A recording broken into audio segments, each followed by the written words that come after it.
Working It Out, a podcast show about diversity, equity, and inclusion in our workplaces, our communities, and our lives. A show where we put diversity and inclusion to work. Got problems on the job, we're working it out. Workplace got you stressing, we're working it out. Yeah, we're working it out, working it out, working it out.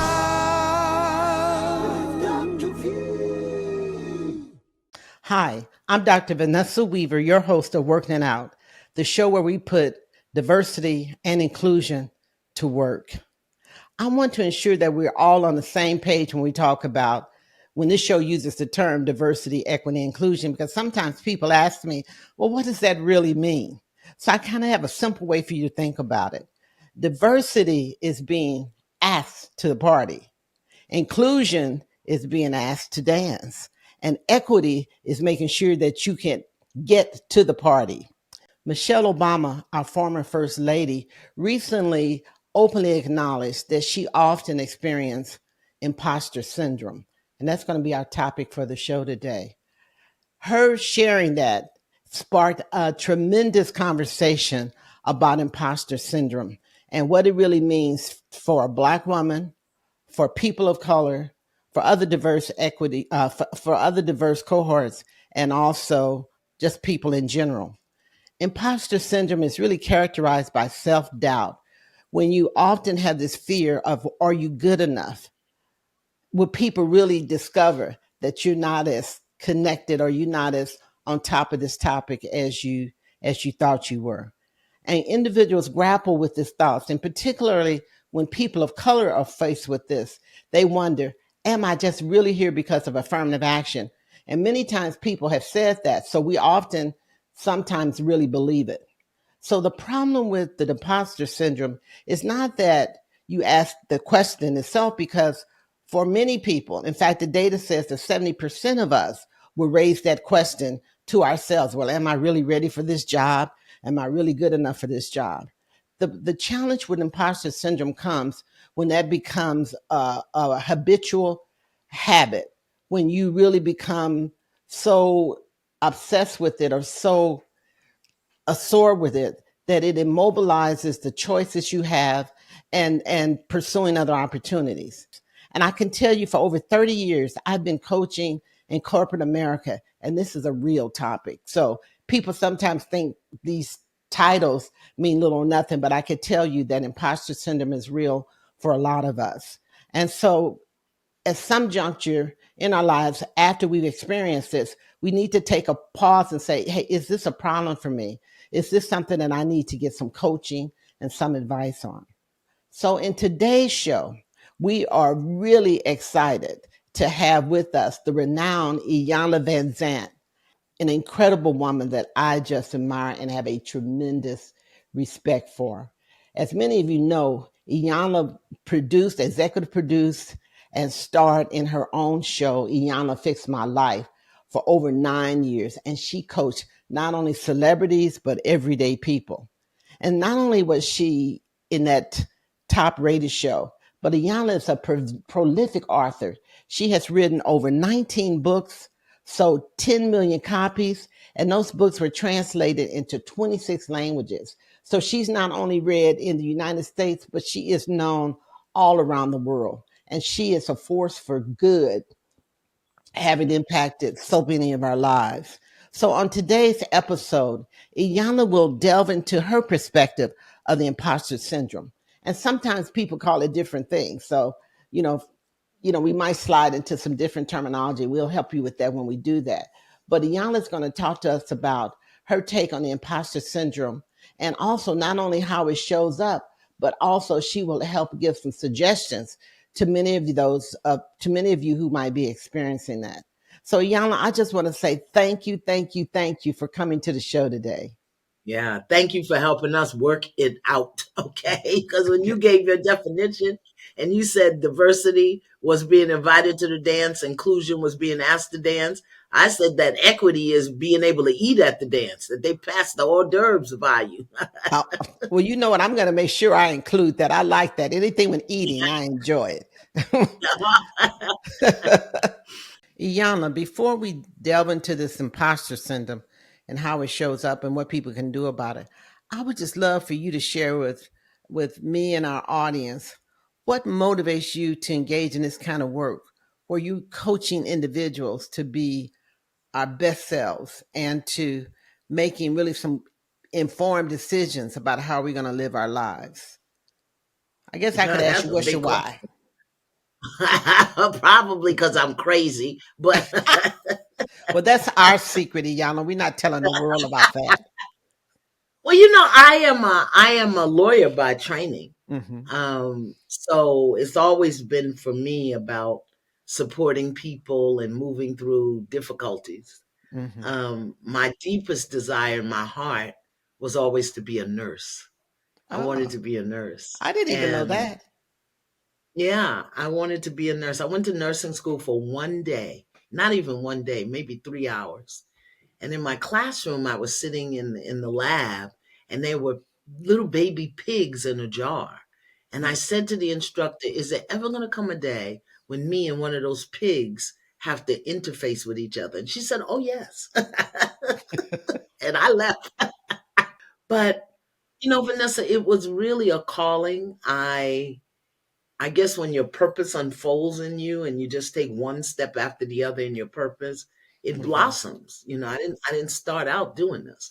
I started out teaching women on public assistance who were getting ready to go back to work. So I was teaching them job readiness and life skills. And Mm-hmm. that blossomed into one thing. It ended up with me having a radio show and then writing my first book.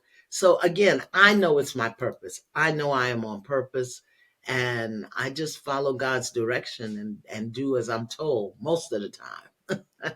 Well, Iyanla, I've often said to you that we know, as you know, I'm trained as a clinical psychologist, and we have different approaches to help people identify what some of the issues they're dealing with, and hopefully to grow and to heal and grow from them. But I was always so fascinated on Iyanla Fix My Life, how quickly you got folks to not only identify and work, but work their issue and work it to some resolution. I just said, now I spent all of those years in graduate school getting this PhD, and here my sister Iyanla is getting folks to resolve these issues in a matter of a few hours. How phenomenal that Yeah, is!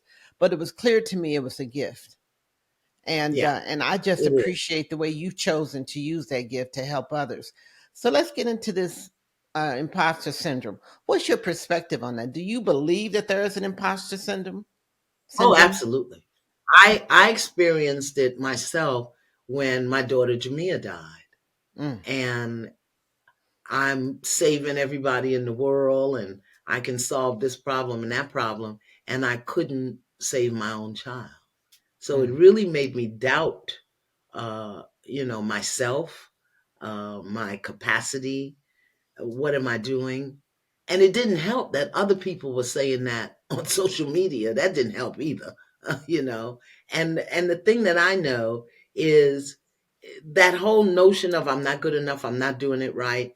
It can either grow from inside of you, what you're telling yourself, your own internal narrative, or hmm it can be a response and a reaction to what's coming at you. I mean, even today, you can go on social media today and find a dozen people who are calling me a fraud.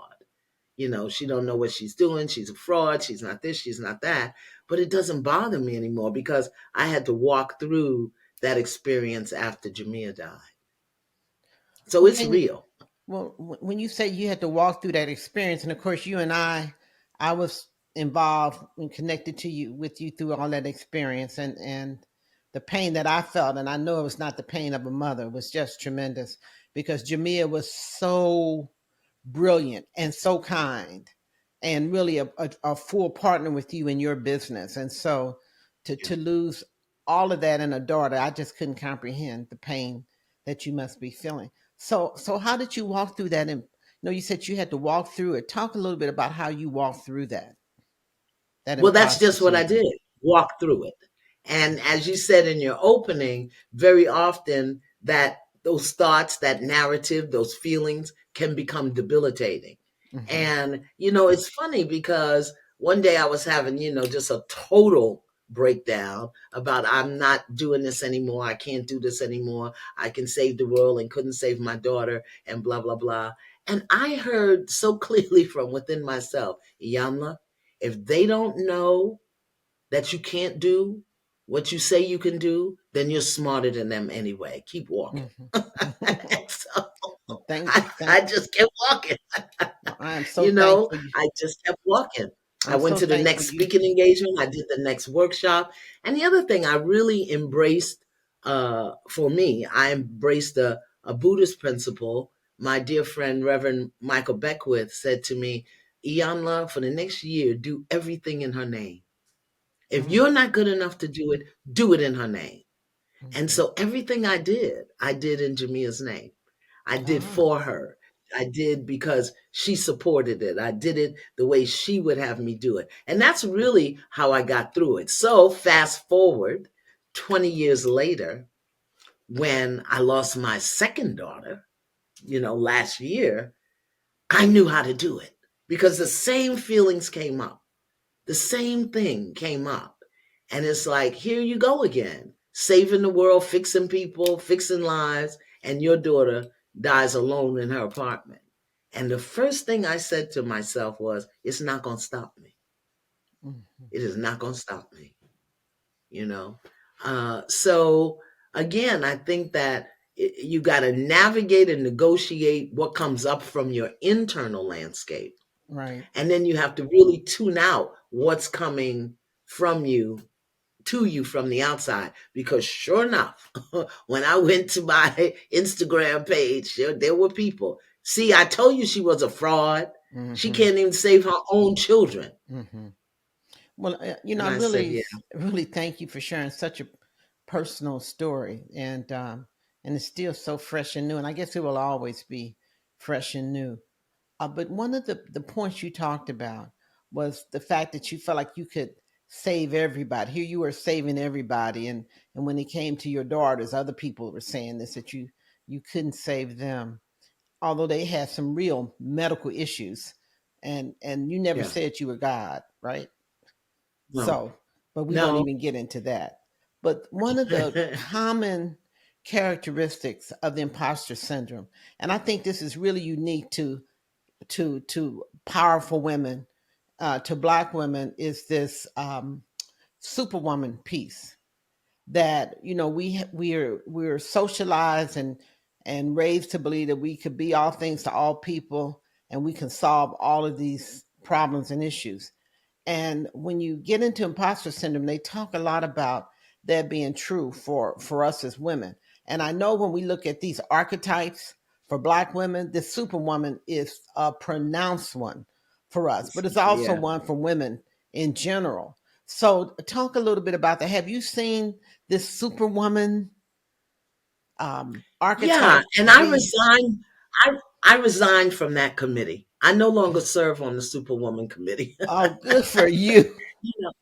Because to be a mother and to be a professional and to be a partner and all of those things. So I think I resigned from the Superwoman committee when after Jamia's death, and that's Mhm. been 20 years, because I recognize the first person I need to take care of is myself. So can I save me from what's going on inside of me? Let me handle that before I start reaching out.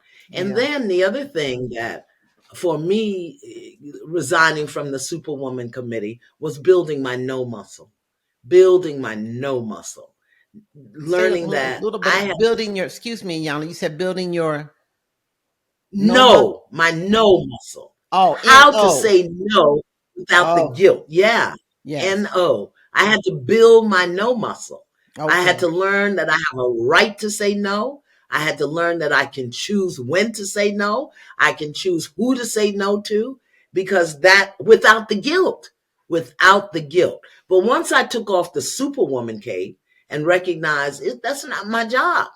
That's not let me not be trying to out God Yeah. saving people. I can't save myself from a bag of Lay's potato chips.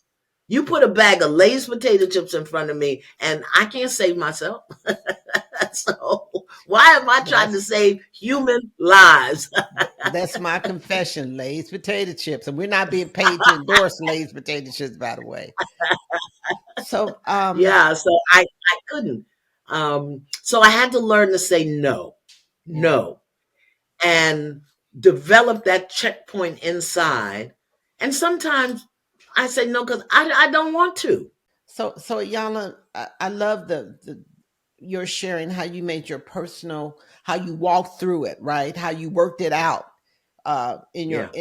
in the deaths of both of your daughters. I mean, every time I think about it, I just it gives me a moment of pause. When you were coaching people like on Iyanla Fix My Life and they were dealing with the imposter syndrome, what was some of the steps you took them through to deal with it? Well, I think it's different for everyone. You got to find out, okay, what are you an imposter at? Mhm. Why do you think you're an imposter? Because you've got to get down to that because sometimes it's just a toxic internal dialogue. Mhm. Now, that's one part. If it's because people said this or because I didn't do that, I think one of the most challenging cases I had was a woman who, I mean, she was debilitated by it. She was brilliant, Mhm. but debilitated by feeling like an imposter because she had been sexually abused as a child Mm. and told herself that she had participated in it because it was a known person and it happened more than once. And when she told, nothing was done about it. Mhm. So she learned that what happens to her and her feelings and her needs don't matter. So whenever she, in the world, in her work world, if anyone expressed any level of disappointment or Mhm. upset with her, she went into her imposter syndrome. See, I knew, I'm not worth this. I can't do this. And it was all hinged on the fact that she had been sexually molested when she was 9. So she had it coming, her internal dialogue Mhm. created a filter through which she perceived the feedback she was getting from her universe. Everybody's going to make mistakes. You can't Mm. please everybody. Correct. Sometimes you'll drop the ball, but that doesn't mean that your whole life is worthless now and that you are worthless. So it seems to me, Iyanla, that one of the what you helped her do was to come to some kind of awareness of it, right? Yeah. To take the Yeah. time to explore, like you said, to get underneath the hood around, what is it? Why am I feeling it? When does it happen? So this whole notion of self awareness, but it also seemed like she was very smart at reaching out for some help, and maybe she didn't know Well, what she needed help with, but she reached right. out. One of the things that I remember working with her and with people in the imposter syndrome is to make a distinction between a thought and a feeling. Hmm. People will say, I feel like an imposter. And I Yes. say, that's not a feeling. A feeling is one word. A Hmm. thought is several strung together. So when you say, I feel like an imposter, that is not a feeling. That Oh, is a thought. Now let's get to the root of that thought. So that wow. That's. means it's coming to me from the internal landscape. Hmm. And it's so important to make that distinction because, as you noted before, and it's been part of my experience that this imposter syndrome. So much of it is kind of a cognitive thing in the brain, right?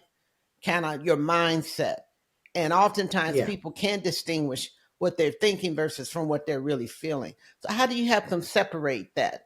What I'm thinking, what's up here in my mind versus what I'm feeling? Because you said thinking is a lot of words, but feeling is one. Give us an example. One word. I feel sad. I feel happy. I feel angry. I feel disappointed. I Hmm. feel the feelings are one word. Anytime I feel like I let you down, that's a thought. I feel like I shouldn't be here. That's a thought. So there's something that is triggered up, stirred up, implanted at the level of the internal landscape that is feeding these thoughts.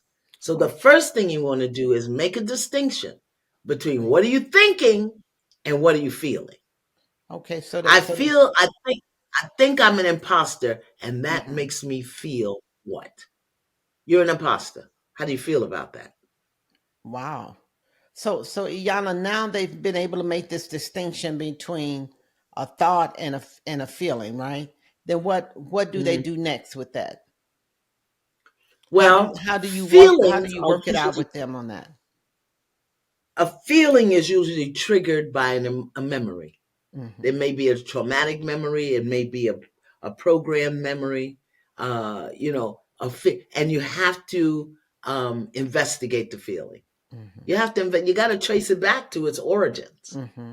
so that you can find out what's going on underneath there. Now, Hmm. a thought that takes a little more processing. Hmm. Okay, so if you're a fraud, if you're an imposter, now what? Okay. And the reason you want to investigate the thought is because eventually you'll drop into the feeling. It's Right. just the process. Right. You know, Well, you're you're that's you're what an imposter. it's So now interesting. what? Yep. What's so interesting about what you're saying is that the literature and the studies indicate that for people who have been subjected to bias, I mean, they could be disabled people, they could be LGBTQ people, they could be people of color, they could be people of women. That oftentimes it's the ongoing biases that they encounter that begin to shape their thoughts about being an imposter. Maybe they didn't even necessarily start out like that, but they get in a workplace environment and people say, you're here because of affirmative action. You're really not that good. Affirmative action got you here. And it's these repetitive, biased kind of comments that they're hearing. And then they start thinking, well, maybe that's true. And I guess from your point of view, that begins to generate some feelings. But right then and that point, are you saying that they need to get really focus on what is the source of some of this kind of headspace they're in around being an imposter? Yeah. Mhm. And okay, so the microaggressions that give you Right, those thoughts and feelings. But you're here now. right. You're here. Okay. You're here. And so now what are you going to do? Then what are you You're gonna an do? imposter. You still pay taxes. You still pay to get on the bus. You still got to pay the toll to go across the bridge. You are an imposter. So now what you going to do? I mean, for me, I'm just going there. You're an imposter. Now what? They What? didn't know it, so that makes you smarter than them anyhow. Okay. So you And so you even if put you some got here because reality of, up in here. You say okay, okay, even if yeah. you got here by affirmative action, you'll still get a check you can cash. Hmm. Sometimes you have to take an internal, you've got to be really ruthless and vigilant about how you engage and entertain those things that are coming at you. The other big thing, Vanessa, Hmm. huge, as it relates to the imposter syndrome, is comparing yourself to other people. Comparing yourself to other people is an act of violence against yourself. And An I act of remember when I violence. first started doing this work, and I had been doing it about 12, 15 years, and then along came Marianne Williamson, who was filling up centers and filling up town hall. And I was like, oh man, I'm not filling up centers like that. I want to be like Marianne Williamson, Hmm. you know. But comparing yourself To is others. an act of violence against yourself, Yeah, we're and gonna it put that will on the screen. undermine, diminish your value, your worth, your esteem, your respect for yourself.